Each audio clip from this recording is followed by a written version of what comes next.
Hey guys, this is Phil from undercage.com. This is the Huawei P8 Lite, the lighter, smaller, and the low-spec version of the Huawei P8. So let's dive right into it. It's got a 5 inches of a 720p display, 5 megapixels of a front-facing camera, receiver, and the proximity sensor.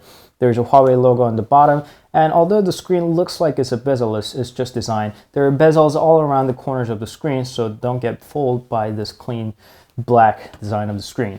There's a volume rocker and the power key that seems like it's borrowed from the Sony Xperia's. They didn't patent it, so I guess that's fine. There's a dual SIM card tray, nano and micro each, and the micro SIM card slot on the bottom works as the micro SD card slot in the same time. So if you're not happy with the 16GB of the built-in storage, you can expand that even further with the expense of the dual SIM capability. There's a micro USB port, microphone, speaker, nothing to the left, followed by the earphone jack on the top. There's a secondary noise cancelling microphone, and on the back you have a 13 megapixel camera with the single LED flash. Most of the phones these days incorporate with the dual or triple LED, but this is a budget device, so I guess that's fine.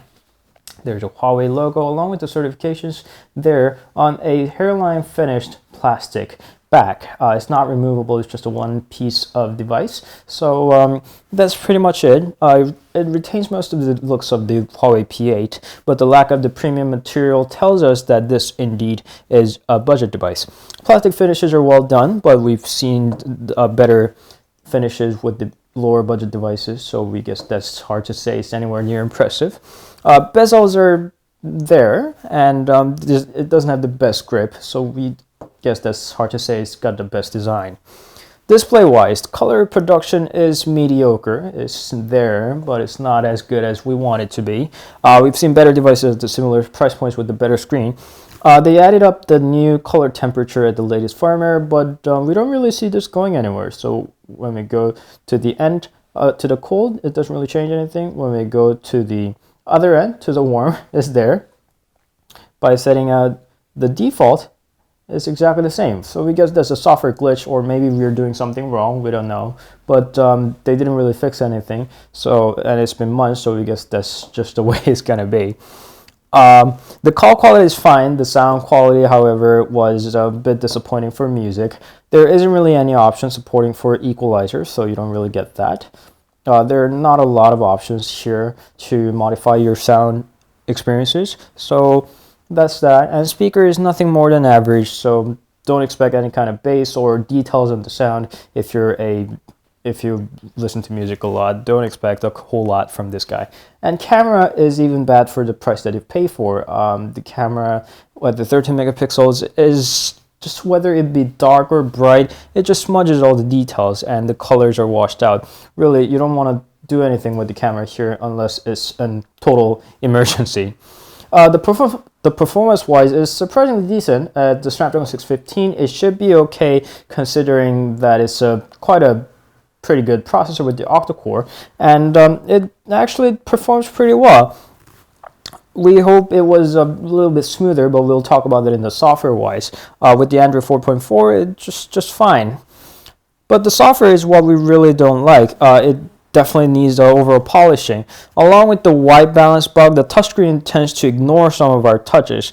And the EMUI, is the Huawei's original UI, have gone through a long way. But overall, when you scroll around and when you go to the settings, the screen movement is not exactly the same. When it animates, it definitely needs some polishing here and there. It's not totally smooth. And especially the home launcher is not what I like. It's got the iPhone-ish launcher over here, which scrolling isn't very smooth. And the worst thing that I find here is iPhone-ish, so it doesn't have the app drawer that I find the best of the Android. And there are a few settings that you can make, like the home grid or the home screen loop or the auto align. And the auto align, unlike it suggests, it just fills in the empty spaces when you delete an app with the other apps, just pushing them through. It doesn't align the apps through alphabetically, so if you want it alphabetically, you just gotta sort it through manually. There are a few functions that I liked, such as I can multi-select over here and I could just scroll them through in one package to the other screen of the launcher, but that wasn't good enough. This is definitely not my favorite. Software does need some polishing, although the notification bar seen as the time on the left hand side corner and the shortcuts in abundance was kind of good, and the ability to hide the soft key when you need it or not was very neat, but software isn't exactly my favorite part of this. Well, there are some parts that I like that is not exactly a big phone, comparing with the Xperia Z5 or the Galaxy S4.